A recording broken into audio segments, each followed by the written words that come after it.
Assalamualaikum warahmatullahi wabarakatuh. Al-Fakir Alwi Segaf ya. Jangan lupa untuk semua share, subscribe dan juga like video-video yang ada di Syiar TV. Mudah-mudahan berkah untuk semua dan pastinya bermanfaat untuk semua. Amin amin ya rabbal alamin. Assalamualaikum warahmatullahi wabarakatuh.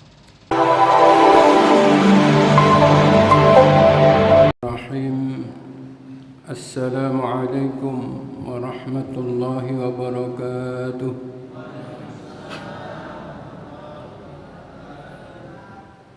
الفتح تهدية إلى حضرة النبي المصطفى سيدنا رسول الله محمد صلى الله عليه وسلم وعلى آله وأصحابه وأزواجه وذريته ولبيته وأتباعه ثم إلى حضرة سلطان الأولياء الشيخ محي الدين عبد القادر الجيلاني ثم إلى حضرة حبيب المحبوب حبيبي حبيب حسين بن أبي بكر الإدرس ثم إلى حضرة حبيب المحبوب حبيبي إمام أبي فداء محمد بن كثير وإلى أرواح آبائنا وأمهاتنا وأجدادنا وجداتنا وجميع مشايخنا ومعلمنا ومؤلف كتبنا وجميع من ذوي الحقوق علينا وجميع المؤمنين والمؤمنات والمسلمين والمسلمات كافة وإلى أرواح جميع المؤمنين والمؤمنات والمسلمين والمسلمات أن الله يعلي درجاتهم في الجنة وينفعنا بأسرارهم وأنوارهم وعلومهم وبركاتهم في الدين والدنيا والآخرة وإلى حضرة النبي الفاتحة. أعوذ بالله من الشيطان الرجيم. بسم الله الرحمن الرحيم. الحمد لله رب العالمين الرحمن الرحيم مالك يوم الدين. إياك نعبد وإياك نستعين. اهدنا الصراط المستقيم صراط الذين أنعمت عليهم غير المغضوب عليهم ولا الضالين. آمين. يا رب بالمصطفى بلغ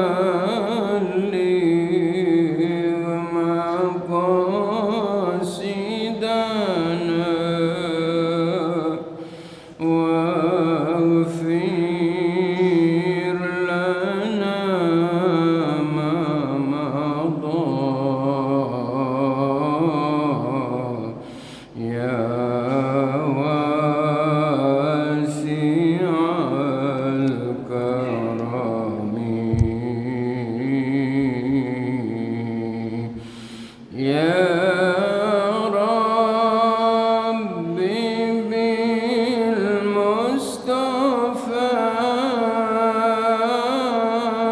بلغ الله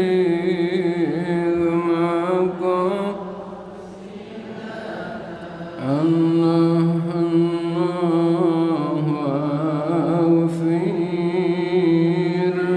لنا ما مضى.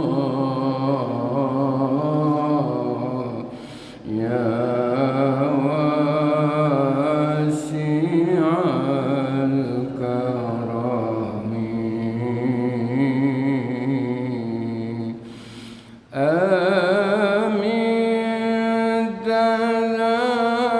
تذكر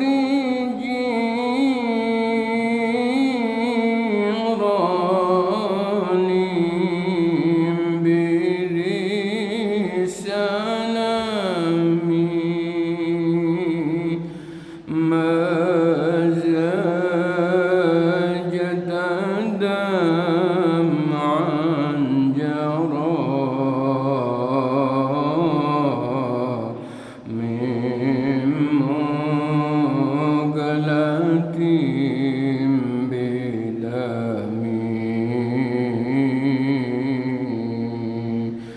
يا ربي بالمصطفى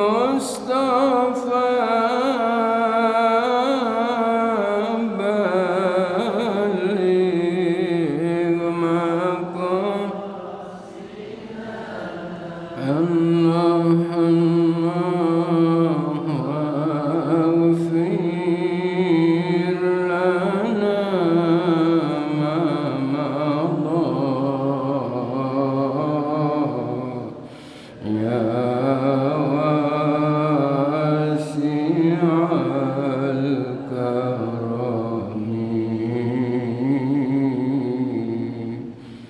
اللهم صل وسلم وبارك عليه وعلى آله.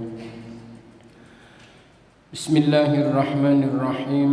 الحمد لله رب العالمين، والصلاة والسلام على أشرف الأنبياء والمرسلين سيدنا وحبيبنا وشفيعنا ومولانا محمد.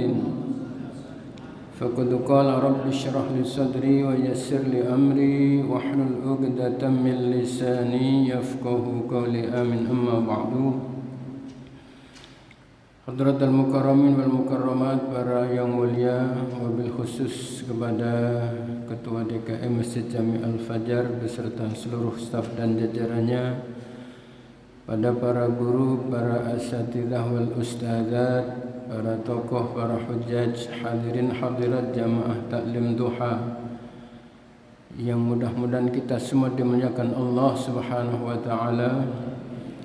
Puji serta syukur tak henti-hentinya kita panjatkan kehadirat Allah atas limpahan rahmat, nikmat dan karunia-Nya, hingga di pagi cerah yang berkah ini kembali Allah ringankan langkah kaki kita menuju majlis yang mulia ini dalam rangka thalabul ilmi. Semoga Allah berikan kita hidayah dan ilmu yang barokah dan manfaat. Amin ya rabbal alamin.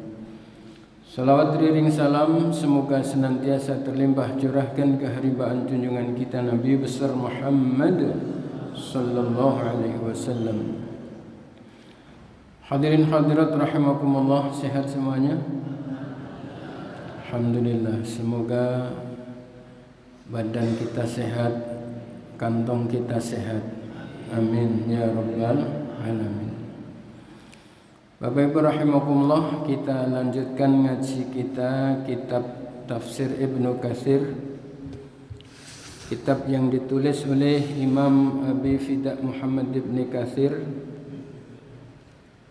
Berulang saya sampaikan, kitab ini terdiri dari 4 jilid,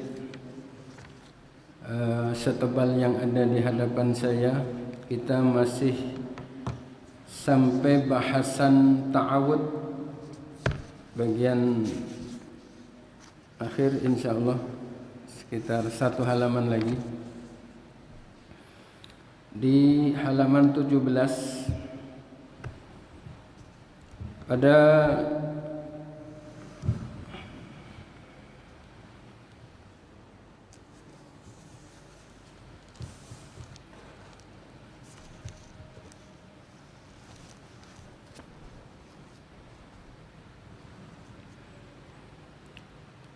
kesempatan yang lalu telah kita bahas tentang laki-laki pentingnya kita memohon perlindungan kepada Allah dari godaan syaitan.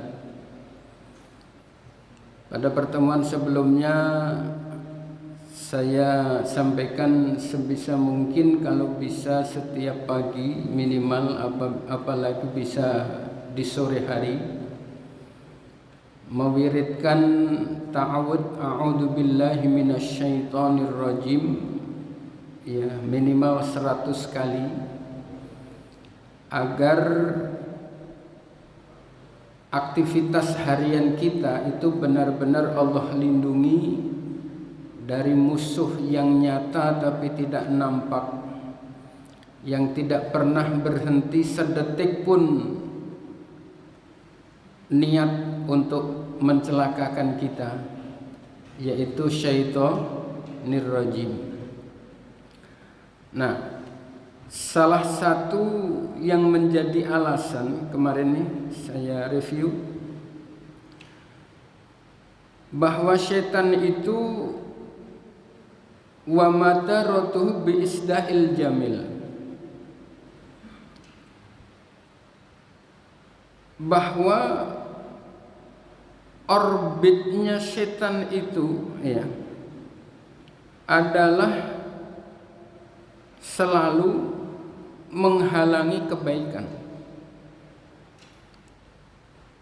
Setiap kali kita hendak melakukan kebaikan itu tidak terlepas dari godaan dan gangguan serta halangan setan. Itu yang menjadi catatan penting, yang ini benar-benar kita tancapkan dalam hati kita, bahwa ta'awud itu enggak boleh berhenti dari zikir kita. Sedikit-sedikit a'udzubillahi minasyaitonirrajim, sedikit-sedikit a'udzubillahi minasyaitonirrajim. Ya, setan dengan mudah melupakan niat baik kita ketika kita sudah termotivasi di majelis. Begitu pulang lupa, enggak jadi kita jalankan. Dan itu salah satunya kita dibikin lupa untuk punya penangkal, untuk mengucapkan ta'awud tadi. Itu salah satunya. Ya, begitu kita lupa baca ta'awud, maka setan masuk, dan begitu masuk banyak yang hilang, banyak yang lupa. Ya, makanya harus memperbanyak ya baca ta'awud, a'udzubillahi minasyaitonirrajim. Ya. Yang berikutnya li'annahu la yaqbalu rashwatan. Setan itu salah satu yang perlu kita waspadai, enggak bisa disogok. Rashwah enggak bisa menerima sogokan. Berbeda dengan kita manusia. Begitu lampu merah kita terjang, ini wajib ditilang. Alhamdulillah begitu keluar yang biru-biru, oh ya sudah Pak, boleh terus. Itu baru biru, belum yang merah. Oh, begitu yang merah Pak, hati-hati di jalan Pak. Ditambahin begitu. Bukan sekedar jalan terus, tapi didoain mudah-mudahan lancar perjalanannya Pak. Begitu. Itu kalau kita manusia, tapi setan nggak bisa disogok. Gitu. Dan karena tidak bisa disogok itu, ya, dia tidak ada sedikit pun bekas kebaikan dari setan, itu tidak ada. Kalau misalnya seseorang karena sudah putus asa, naudzubillah, ya, sampai akhirnya datang ke Gunung Kawi. Nah, Gunung Kawi di mana Bu?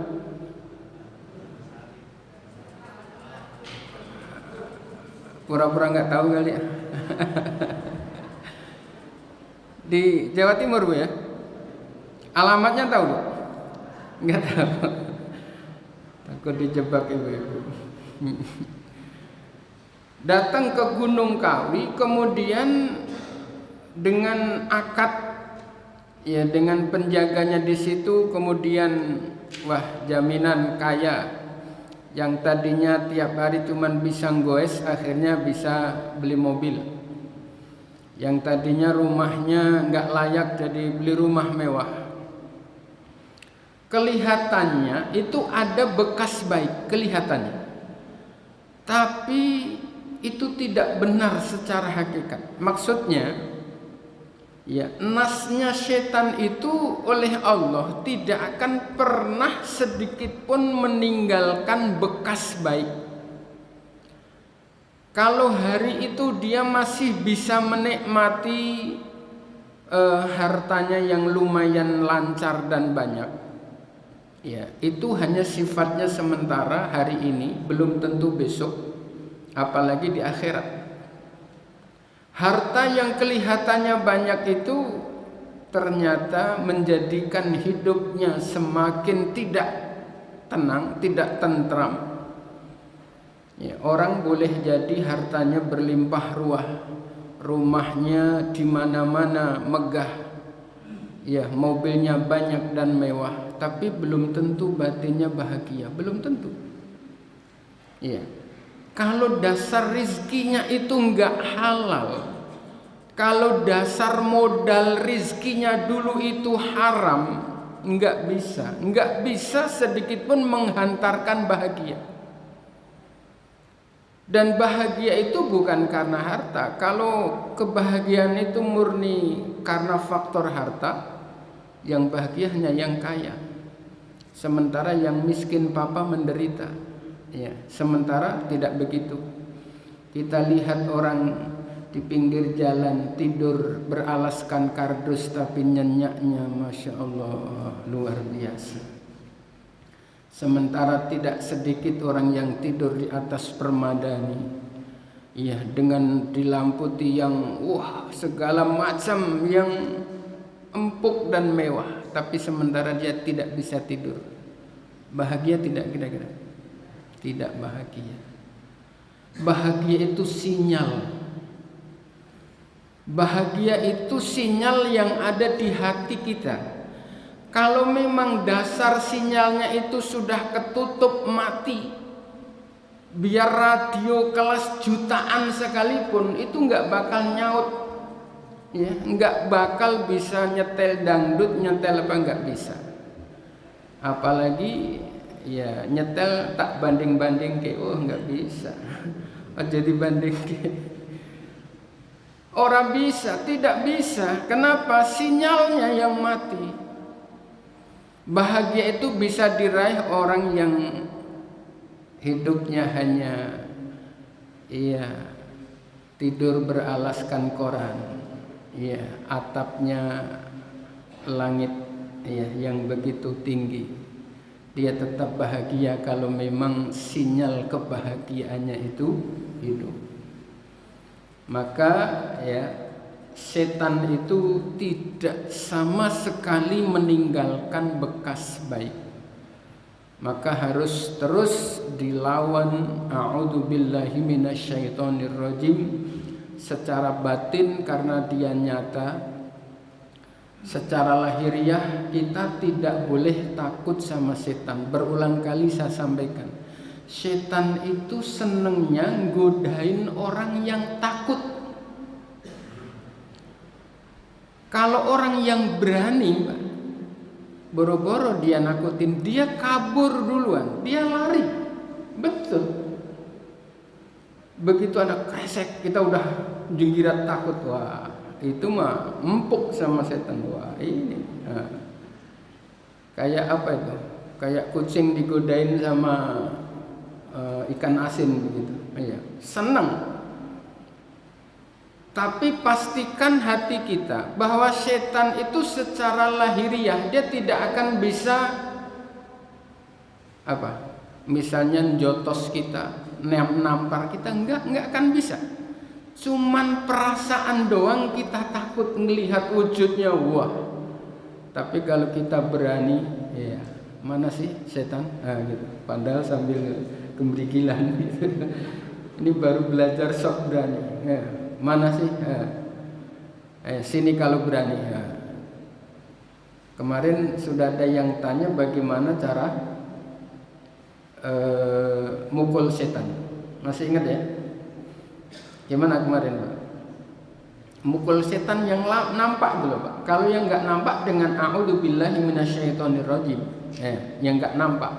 Tapi ini setan yang nampak. Begitu tiba-tiba kita lagi di belakang rumah gelap-gelap, ada cocong, gitu. Nah itu mestinya, Pak, kita nggak boleh kabur, berdiri tegak. Kemarin saya bilang di tangan kita tulis, boleh bayangan saja, tulis la ilaha illallah Allahu akbar. Bayangan saja. Lalu bayangkan dari tulisan ini ada cahaya. Dan ini betul, Pak. Sejauh yang kita bayangkan itu akan berefek, akan berdampak. dengan tenaga dalam kita itu, Pak. Kalau nggak kita munculkan nggak ada efeknya. Tapi begitu kita munculkan, kita keluarkan tenaga dalam kita, gitu, langsung Allahu Akbar. Nah, cahaya di ujung cahaya yang kita bayangkan ada cocong itu, ya, itu ada tulisan juga Allahu Akbar. Allahu Akbar. Itu pasti lari. Iya. Kalau cocongnya yang nggak lari, ibu yang lari. Ya, tapi betul, begitu caranya. Gitu. Jadi pastikan kalau ada itu nggak usah lari. Gemetaran awal ya nggak apa-apa. Begitu sambil itu praktek nih, wah ada tempat, Allah kasih tempat praktek, gitu ya. Tulis dengan cepat. Ya, dalam bayangan saja tangan kita, la ilaha illallah, Allahu Akbar. Langsung bayangkan cahaya terang Allahu Akbar, arahkan ke itu tadi, apakah pocong, apakah gendruwo, apakah segala macam, ya, itu mereka akan seakan-akan tertembak dengan kualitas peluru yang sangat luar biasa, gitu ya. Jadi tidak boleh takut, dan posisi kita harus benar-benar menjadikan setan adalah sebagai musuh kita. Ya, setan tidak bisa disuap. Wala yu'thiru fihi jamilun, ini tadi saya bilang. Dia tidak akan meninggalkan sisa kebaikan, ya, sedikit pun. Kenapa? Li'annahu syarirun bit-toba. Karena dia memang bahan baku keburukan, gitu. Setan itu bahan baku keburukan, jadi nggak bakal menyisakan kebaikan sekecil apapun sekarang, terlebih dahulu untuk akhirat kelak, gitu. Wala yakufu angka, dan tidak akan pernah setan itu mencukupi kehidupanmu, tidak akan pernah. Iya, tidak akan pernah. Biar punya Nyi Blorong, iya, biar punya si Tuyul, biar punya, kalau Gunung Kawi apa jenisnya? Nggak tahu. Oh bener nggak tahu ya. Biar punya piaraan sekian dari pesugihan, ya, itu tidak akan pernah mencukupimu, tidak akan pernah, ya. Illalladzi khalaqahu, yang mencukupi kecuali zat khalaqa, yang telah menciptakan hu pada syaitan. Wa hadzal makna, dan yang dimaksud dari keterangan ini adalah fi thalathi ayatin, yang ada di dalam 3 ayat minal Qur'ani, dari Quran, ya, la'u'allimu lahunna. Perhatikan kalimat la itu ada alifnya, Bapak Ibu, ya, ada alifnya. Itu kalau dibaca panjang dengan dibaca pendek, itu maknanya berubah total. Satu yang perlu saya garis bawahi, orang mengucapkan kalimat la ilaha illallah itu bisa justru menjadi musyrik, ya, kalau cara bacanya salah. Misalnya la ilaha illallah, gitu. Adzan misalnya, asyhadu an la ilaha illallah, lahnya pendek. Itu menjadi taukid penguat bahwa benar-benar ada Tuhan selain Allah. Dari la nafi berubah menjadi lam taukid. Yang dibaca kalimat tauhid, la ilaha illallah. Tapi karena kebaca pendek, begitu, itu maknanya berubah 180 derajat. Ya, terkadang beberapa kali saya mendengar di musola masjid, begitu adzan begitu, ya, asyhadu an la ilaha illallah, Mestinya asyhadu an la ilaha illallah baru benar. Tapi kalau lanya dipendekkan, Pak, berubah menjadi lam taukid, bukan la nafi. Itu Al-Quran begitu, Pak, rawannya ya.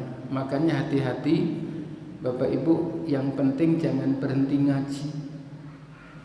Al-Quran itu banyak kalimat-kalimat yang dibuang. Iya, kalau nggak salah pernah saya sampaikan bulan yang lalu kalau tidak salah. Ya, ini sekedar penguat dari ini. Kalimat tentang wanita dinikahi, tungkahul mar'atu li arba'atin. Wanita itu dinikahi karena 4 perkara. Yang pertama li jamaliha, karena cantiknya. Pak, istrinya cantik nggak, Pak? Cantik. Kalau nggak cantik nikah lagi, Pak. Ibu-ibu ini kesinggung. Wali maliha, yang kedua karena hartanya. Ya, kaya. Kaya nggak, Pak? Tapi kadang kalau nikahin wanita karena kayanya malah jadi babunya. Jadi babunya. Ya, pertama karena cantiknya, yang kedua karena kayanya, wali hasabiha karena nasabnya, wali diniha dan karena agamanya. Ujung hadis ini, Pak, fadfar bidzatiddin taribat yadaka. Kalau kita maknai bunyi apa adanya, Pak, bentuknya, artinya akan begini: utamakanlah wanita yang kuat agamanya, maka celakalah dirimu. Begitu. Kalimat fadfar bidzatiddin taribat yadaka, ini kalau kita maknai sesuai kalimat yang tertulis, tok yang tertulis, bunyinya begitu. Utamakan wanita yang kuat agamanya, maka celakalah dirimu. Gimana suruh mengutamakan yang agamanya kuat malah celaka? Itu bahasa Arab. Dia membuang syarat fa'il lam tadfar. Jika tidak engkau utamakan yang kuat agamanya, celakalah dirimu. Begitu. Nah, kalimat itu secara tertulis nggak kelihatan, nggak nampak, sama sekali nggak ada. Tapi maknanya wajib adanya. Sama seperti kita baca ketika sujud, subhana rabbiyal a'la wa bihamdi. Itu, Pak, inti kalimatnya malah nggak tertulis. Subhana maha suci Rabbia Tuhan kami, al-a'la yang maha tinggi, wa bihamdi dan dengan memujinya. Begitu. Itu kalau ujungnya kita lihat cuman wa bihamdi dan dengan memujinya. Kenapa kalau memujinya? Kalimatnya, Pak, yahlu, enggak tertulis, tapi itu intinya wajib ada. Maha subhana maha suci Rabbia Tuhan kami, ya, al-a'la yang maha tinggi, wa bihamdihi dan dengan memujinya, yaklu maka akan ditinggikan derajatnya oleh Allah. Itu. Jadi kalimatnya tidak tertulis, tetapi maknanya wajib ada. Dan itu bisa kelihatan kalau Bapak pakai kacamata. Nah, yang pakai kacamata kelihatan nggak? Enggak. Kacamata nahwu, sorof, balaghah, mantik itu baru nanti kelihatan. Iya. Kalau tidak pakai kacamata itu enggak kelihatan. Iya.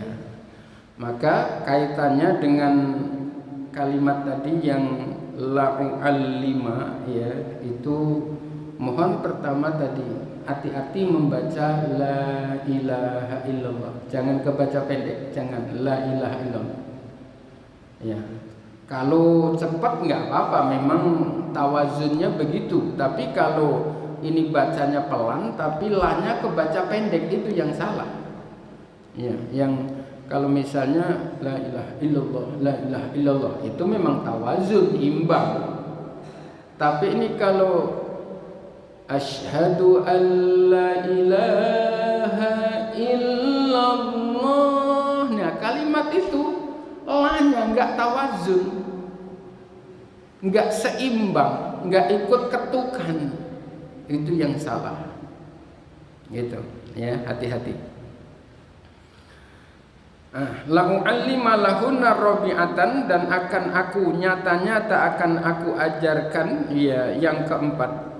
Qaulahu fil A'rafi, di dalam surat Al-A'raf, khudil afwa wa'mur bil 'urfi wa'rid 'anil jahilin. Ya, khudil afwa, dan jadilah engkau orang yang pandai memaafkan. Ya, pandai memaafkan. Minta maaf sama memaafkan kira-kira beratan mana? Beratan memaafkan. Minta maaf itu, Pak, biar ada orang nggak ngapa-ngapain kita tonjok, ya, kita bilang maaf ya. Nah, begitu. Enteng nggak minta maaf? Enteng. Giliran jidat kita yang benjol, ya. Di hati ini dongkol, gitu. Terus tiba-tiba memaafkan, berat apa tidak? Banget, berat banget. Tapi itu diperintahkan oleh Allah untuk menjadi pemaaf. Kenapa? Memberikan maaf orang lain itu efeknya, kalau ada salah-salahnya kita, itu orang akan Allah mudahkan untuk memaafkan kita. Itu efeknya. Sejauh sulitnya kita memaafkan orang, sejauh itu kita untuk mendapatkan maaf dari orang lain. Itu begitu kehidupan, imbang. Mandoroba duriba, barang siapa yang mukul dia dipukul. Man nasoro nusiro, barang siapa yang gemar menolong dia akan mudah mendapat pertolongan. Kecuali ada tujuan lain. Apa itu? Kalau ditonjok orang, ya, terus kita biarkan akhirnya dia kemana-mana nonjokin orang, ya, itu ada dalil lain. Ini hadis Nabi, at-takabburu 'alal mutakabbir shadaqah. Nyombongin orang sombong itu sedekah, ya. Nyombongin orang sombong, begitu ditonjok jangan tanya dulu, ya, tonjok dulu baru tanya ada apa nih. Nah, begitu. Tonjok lagi, kenapa? Nah, begitu. Itu boleh secara hukum fikih dengan satu tujuan, supaya apa? Menyadarkan dia bahwa ditonjok itu sakit. Kalau dia tidak pernah kita tonjok, dia tidak pernah ngerasain sakitnya ditonjok orang. Jadi begitu kita tonjok, dia babak belur juga, oh sakit ternyata ditonjok orang. Dan itu akhirnya mengobati dia yang suka nonjok, dengan catatan imbang. Ya, ditonjok beratnya 1 kilo, ya, itu kita boleh nonjok hanya beratnya 1 kilo. Kalau lebih setengah on, Bapak Ibu punya hutang di hadapan Allah setengah on. Betul begitu, Pak. Tapi ketika kita tidak tonjok dan memang dia tidak akan menjadi sombong, kita maafkan, itu lebih baik. Begitu. Ya, kalau kita maafkan dan dia memang akan baik-baik saja, tidak akan menjadi orang yang membahayakan orang lain, kita maafkan, itu lebih baik. Memaafkan orang, Pak, itu akan menjadi lepasnya ikatan hati ini, ya, atas beban-beban yang tidak baik. Maka ketika kita tidur, ya, langsung, ya Allah, saya maafkan seluruh kesalahan siapapun saudara-saudara saya, ya, terhadap diri saya maafkan dan berkahi serta ridhoi orang-orang yang punya salah atas diriku, ya Allah. Hati ini lepas. Ketika hati lepas, Pak, ya, ini orang nggak ada beban, ya, hatinya tenang, tentram, dan tidak akan menghadirkan penyakit. Ya, 70% lebih, Pak, penyakit itu disebabkan oleh hati dan pikiran. Saya pernah sampaikan, ya, di ubun-ubun kita itu ada organ sebesar biji kedelai yang fungsinya adalah mengakomodir seluruh olah batin dan olah fikir kita. Begitu organ ini nggak mampu mengakomodir, maka dia akan mencari seluruh organ tubuh yang lemah. Jantung kita lemah, maka akan jadi penyakit jantung.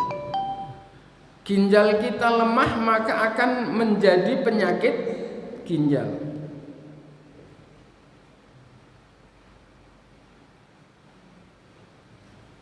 Kulit kita lemah akan berubah menjadi gatal yang nggak jelas, diobatin nggak sembuh-sembuh dan sebagainya. Itu karena organ ini tidak mampu mengakomodir. Nah, penyebab tidak mampu mengakomodir itu banyak, diantaranya tidak ada penguatan terhadap organ ini dengan memperbanyak baca Al-Quran, zikir, ibadah. Membaca Al-Quran itu akan menjadi seakan-akan kalau mesin mobil itu air, yang air itu ada selalu muter di dalam mesin itu, begitu. Maka ada pendinginan, banyak masalah, tidak masalah, bahkan bisa menyelesaikan masalah tanpa masalah, kata Pegadaian. Kenapa? Pikirannya tenang, hatinya ini, ya, karena nggak punya beban, nggak punya dendam sama siapapun. Benci sama orang itu setiap hari kita sedang membuat penyakit. Sel-sel tubuh kita itu, ya, sedang jadi kencang dan kemudian teradopsi dengan segala macam darah yang kotor dan sebagainya, akhirnya jadi naudzubillah, jadi kanker dan sebagainya. Ya, maka begitu mau tidur, maafkan seluruh orang. Hati lepas, pikiran tenang, tidur nyaman. Tapi begitu hati ini dendam sama orang, ya, nggak ada hasilnya apa-apa kecuali akan mendatangkan penyakit. Dan Bapak Ibu derajatnya nggak akan naik-naik. Tapi yang selalu memaafkan. Ada orang yang nyelekit banget omongannya, ada orang yang Masya Allah kita kasih salah nggak kita kasih salah, dibantu ngomel nggak dibantu ngomel, itu enaknya diapain? Enaknya diapain? Enaknya didoain. Ya Allah, saudara saya yang sikapnya begitu, ya Allah, mudah-mudahan Kau berikan hidayah-Mu. Betul ini, Pak, betul. Itu yang akan mengangkat derajat kita setinggi-tingginya. Kalau orang baik karena kita dibaikin itu mah wajar itu mah.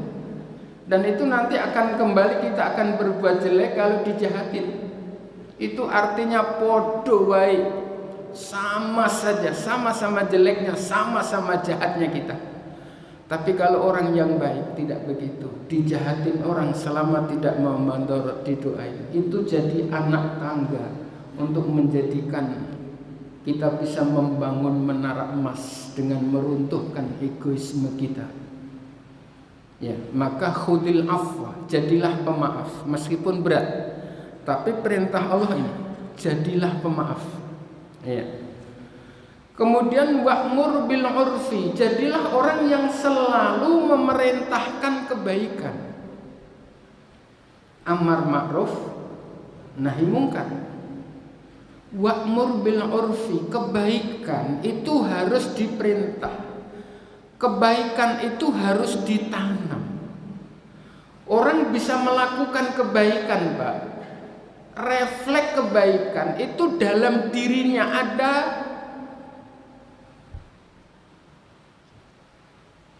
apa? Kalau orang sudah mengupload Gojek aplikasi, ya. Handphone yang harganya sampai 15 juta. Tapi nggak ada aplikasi Gojek, bisa nggak buat manggil Gojek? Nggak bisa. Kebaikan dan keburukan, Pak, itu karena sudah ada aplikasi di dalam diri kita. Nah, untuk mendownload itu nggak semudah mendownload aplikasi Gojek, gitu. Mendownload aplikasi baik itu susah dan perlu waktu. Asas pembiasaan. Iya. Begitu lagi ada orang yang menjengkelkan, ya. Karena udah ngaji tadi dapat, jadilah orang pemaaf, mendownload aplikasi pemaaf dalam diri kita. Pokoknya siapapun yang jengkelin biarin amat, itu urusan dia. Urusan saya pengen mendapat ridho Allah, saya maafkan dia. Di jalan tiba-tiba kita nggak ngapa-ngapain, ya disenggol. Itu enaknya diapain? Enaknya didoain, ya. Kenapa? Mosok dia harus kita tabrak lagi, harus kita senggol lagi, iya.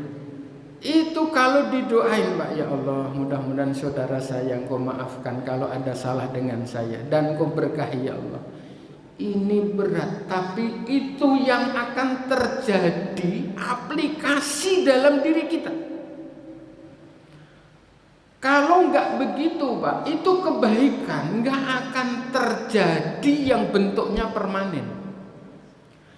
Kalau ada orang yang begitu kesandung langsung binatang di Ragunan keluar semua, iya. Bahkan masih kurang, masih datengin dari taman safari, iya. Itu karena aplikasinya yang sudah ada dalam dirinya. Iya, begitu gejeglok itu langsung keluar, wer. Itu pada baris di situ, ada monyet, ada segala macam di situ. Itu aplikasi, Pak, ada di kita, dan itu harus dibuang aplikasi itu. Gitu. Ketika tidak dibuang, takutnya pas malaikat Israel datang, Pak, yang bunyi itu kalimat itu. Nah, ibu-ibu suka ada yang latah. Latah itu bahaya. Orang itu akan keluar di akhir hayatnya apa yang paling banyak diingat dan paling banyak dilakukan. Hati-hati, ibu-ibu. Bapak-bapak ada yang latah? Jarang ya, ibu-ibu biasa bikin latah biar dibilang keren, biar gaul. Hati-hati itu, Bu. Malaikat Israel datang yang disebut naudzubillah min dzalik. Iya. Wa'mur bil urfi. Anak-anak kita, Pak, punya karakter itu harus dibuat aplikasinya, di-download. Dari kecil biasa buang sampah sembarangan, nggak kita ingetin, Pak. Dia akan di mana-mana begitu. Bahkan lagi makan pisang di mobil, Pak, tiba-tiba buang di jalan. Nah, aplikasinya memang aplikasi yang kelas begitu. Tapi coba begitu anak kita buang sampah sembarangan, nak, ambil. Kenapa? Ambil. Kenapa, Pak? Buang di tempatnya. Begitu. Enggak ada tempatnya, sudah kantongin dulu. Itu, Pak, anak benar-benar dia akan punya aplikasi itu. Dia akan terekam, dia refleks. Begitu ada sampah, dia langsung berpikir, di mana nih tempat sampah? Tapi terkadang yang salah itu fasilitasnya. Ditulis besar-besar, dilarang buang sampah sembarangan. Tapi nggak ada tempat sampah. Itu yang salah ya penulisnya juga. Nggak boleh buang sampah sembarangan, ya sediain dong tempatnya di situ. Gitu. Kembali, ya kebaikan harus ditanamkan dan harus dibuat aplikasi. Datang ke rumah nggak salam, nggak salim, dibiarkan, Pak. Itu ya bentuknya begitu. Maka begitu anak masuk rumah nggak salam, ayo keluar dulu, ulang lagi, baru salam. Iya, salam, assalamualaikum. Habis itu langsung masuk kamar nggak salim, kita biarkan. Ya itu bentuknya, karakternya begitu. Sini dulu sayang, salim dulu. Salim abi, salim umi, salim kakak-kakak. Dia akan terbiasa. Itu wa'mur bil urfi, kebaikan yang diperintahkan, yang ditanamkan, yang dibuat aplikasinya. Kalau tidak ada tindakan begitu, maka tidak akan tertanam dan tidak akan terbentuk. Ya, lawan katanya perintahkan atau dibalik di samping amar ma'ruf nahi mungkar. Anak bicara sedikit ngegas di depan kita orang tua, lah itu jangan didiemin. Nah, kenapa ngomongnya ngegas? Padahal abi ngomongnya baik-baik. Kalau dia nggak sadar, langsung gas. Kita ngegas, Pak, saya minta ini. Itu dia nggak sadar kalau kita jawabnya pelan-pelan. Nah, begitu. Kalau udah berkali-kali nggak sadar, itu harus kita gas. Oi, kamu itu. Oh ternyata digas nggak enak ya. Di situ, ya, efek dari at-takabbur al-mutakabbir sodakoh di situ berperan. Anak melakukan hal yang tidak baik tidak pernah kita larang. Ya, itu tidak akan punya bentuk karakter yang jelas. Saya tidak setuju dengan pola, ya, terlepas salah atau benar. Anak itu nggak boleh dilarang. Kok iya anak nggak boleh dilarang? Al-Quran aja melarang merintah. Kenapa anak nggak boleh dilarang? Naik meja jangan dilarang, ntar kalau jatuh dia merasakan sendiri, ya salah, keburu dia tidak tahu sopan santun. Al-Quran sedikit-sedikit perintah, sedikit-sedikit larang. Setiap yang tidak baik dilarang. Kenapa anak nggak boleh dilarang? Sempat berkembang dulu ya pola pendidikan anak-anak itu nggak boleh dilarang. Ya, itu efeknya, Pak. Ya, beberapa jamaah yang punya faham begitu datang ke rumah, Masya Allah, itu yang namanya barang-barang di meja diberantakin, ibunya diem saja. Kita sebagai tuan rumah, masa mau melarang? Nah begitu. Lah itu main bola di dalam rumah, main jegar-jegar sama berantakan, ibunya diem. Faktor apa? Tidak dilarang. Ukuran tahu yang tidak baik, Pak, itu harus dikasih tahu, selebihnya dilarang. Begitu ya. Maka wa'mur bil urfi, ya, perintahlah untuk melakukan kebaikan. Waktunya habis. Belum. Izin minum dulu, Pak.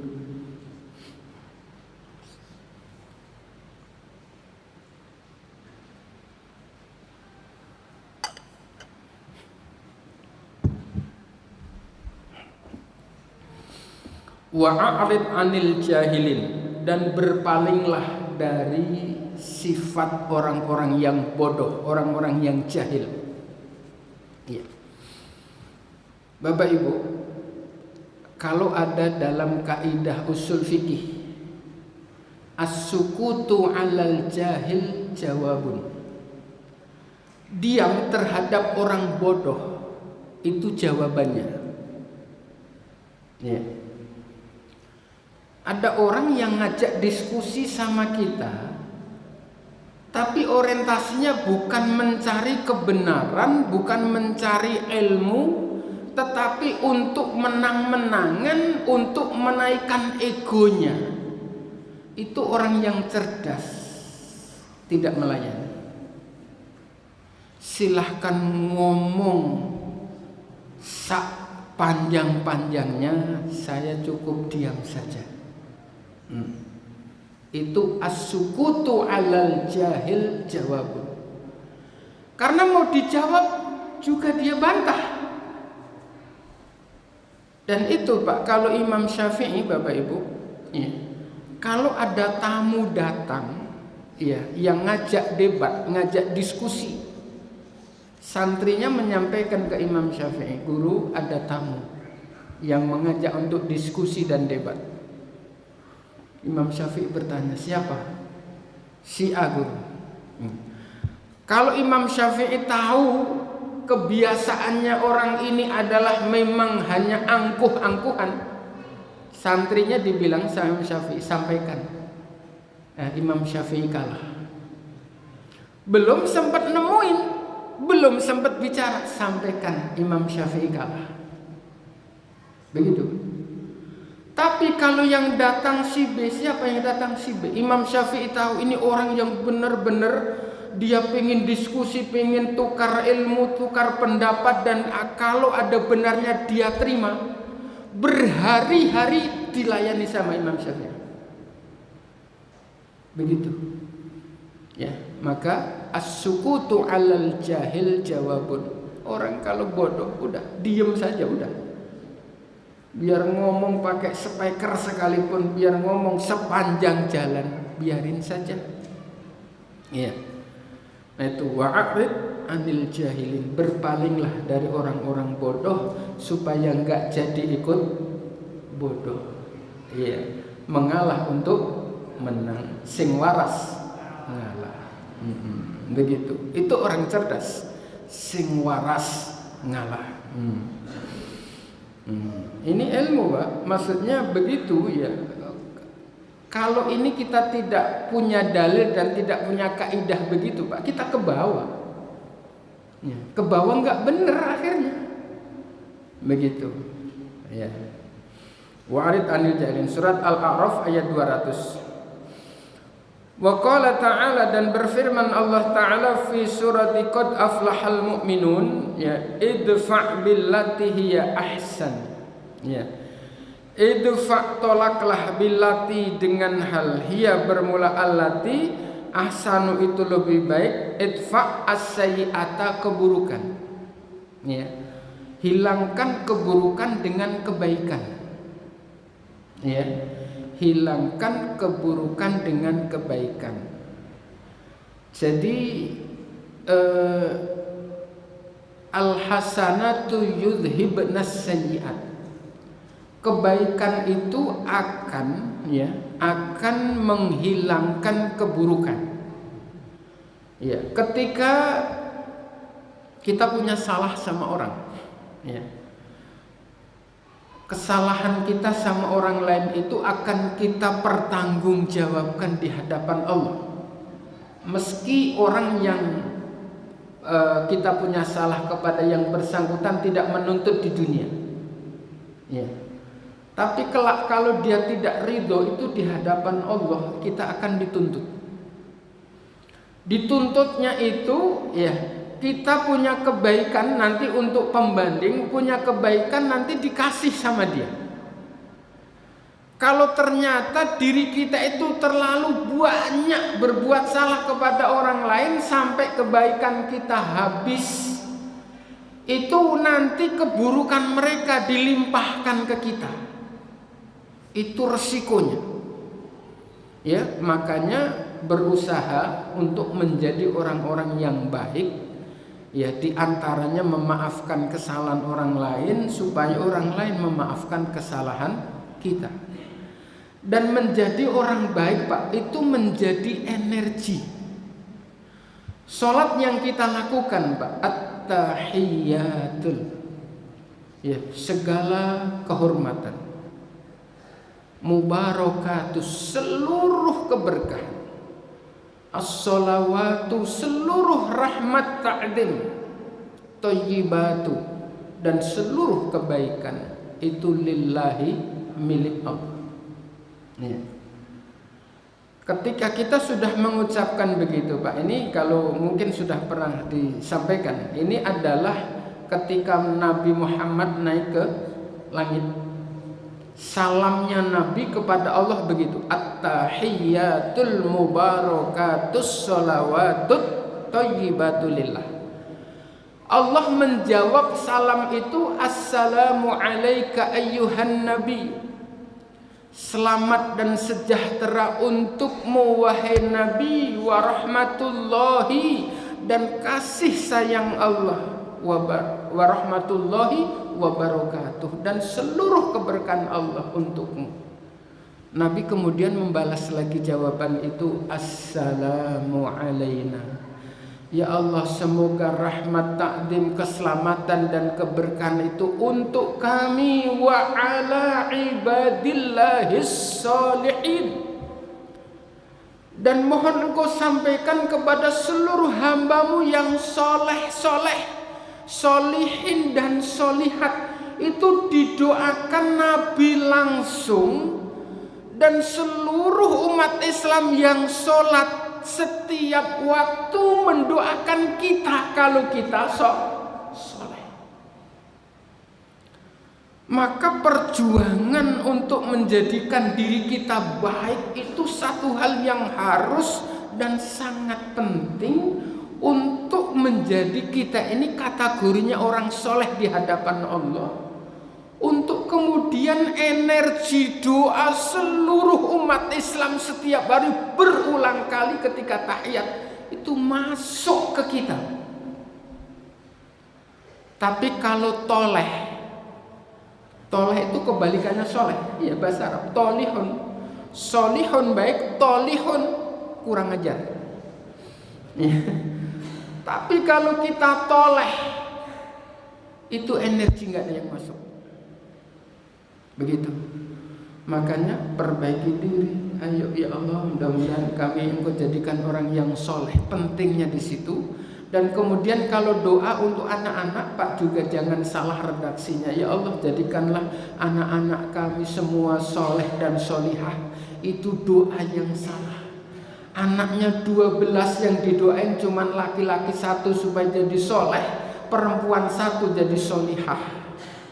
Doa kita Pak mestinya solihin dan solihat.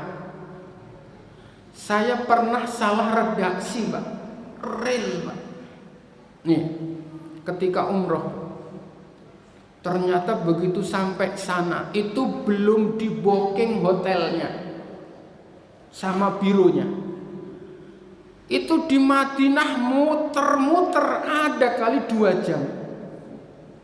Di bis muter-muter, kenapa? Hotelnya belum di booking.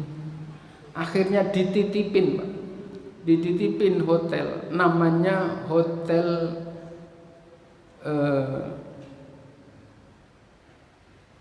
Raudhah, mungkin yang pernah, hotel Raudhah, dititipin.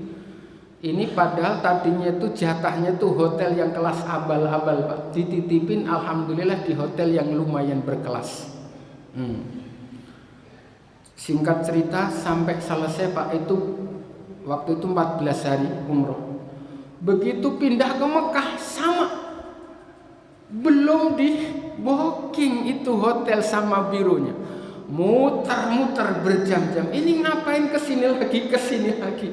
Hotelnya belum ketemu. Loh, belum ketemu kenapa? Belum di booking. Bapak Ibu, akhirnya sudah di hotel 3 hari di Mekah. Itu disampaikan informasi bahwa jamaah biro ini besok pagi harus sudah meninggalkan hotel. Loh, kenapa Pak? Hotel belum dibayar, makan selama 3 hari belum dibayar, bahkan tiket sampean pulang itu belum dibeli. Masya Allah, kira-kira kebayang Pak, itu kalau timbang di Cikunir Bapak bisa jalan, ini di Mekah Pak. Akhirnya saya biasa tawasul, kebetulan saya dengan jamaah saya berempat di biru itu Pak, munajat di Masjidil Haram. Memang tiap pagi itu tawasul, cuman ini ada masalah besar. Ya habis subuh harus sudah meninggalkan hotel, nggak tahu harus pindah ke hotel mana. Mosok harus tidur ngemper di pinggir jalan. Di situ akhirnya doa saya berempat ya di Masjidil Haram Mekah tawasul. Doa saya begini. Ya Allah, kami mohon ya masalah biru kami, hotel yang belum dibayar, makan yang belum dibayar, tiket pulang yang belum dibeli ya Allah. Dengan mukjizat Al-Quran Al-Azim, dengan mukjizatnya Nabiullah Ibrahim, dengan kemuliaan Masjidil Haram ini ya Allah, mohon Kau selesaikan dengan caramu ya Allah. Bla bla bla, selesai, amin. Nah, yang bertiga selesai.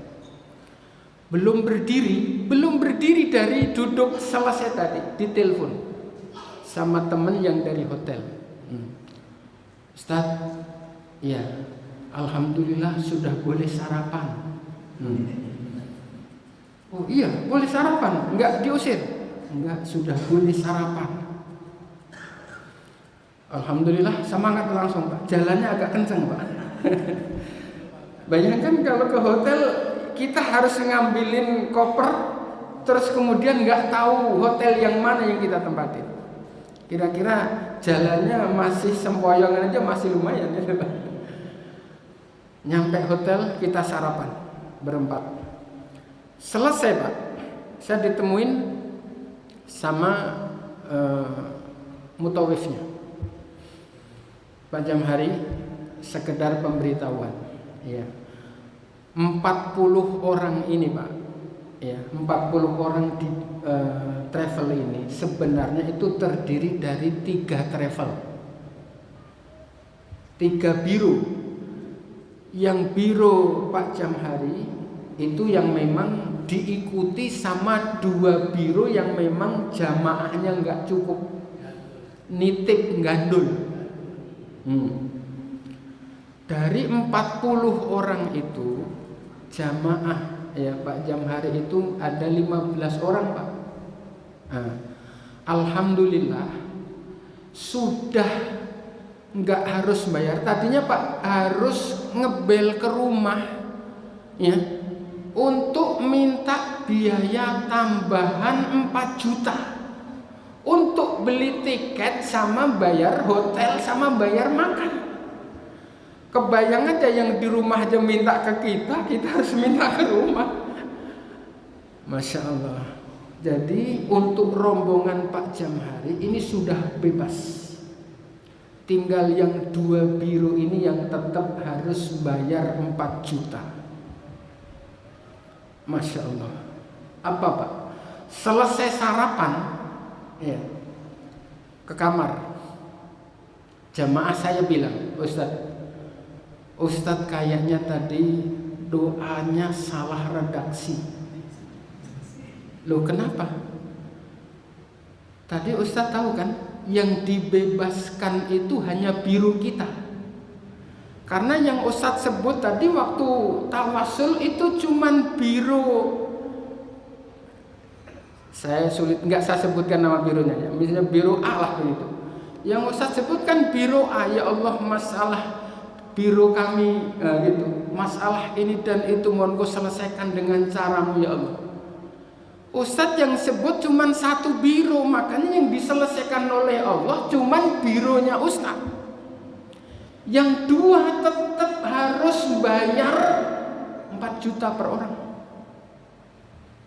Oh gitu ya, salah redaksi. Tapi kan saya tidak tahu kalau ternyata biro ini ada 3. Setahu saya biro cuman 1, orang kopernya mereknya sama. Ini Pak, redaksi doa. Kalau Bapak doa ya Allah jadikan anak-anak saya soleh dan solihah, itu redaksinya sama.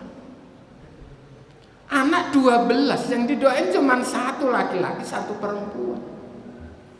Begitu.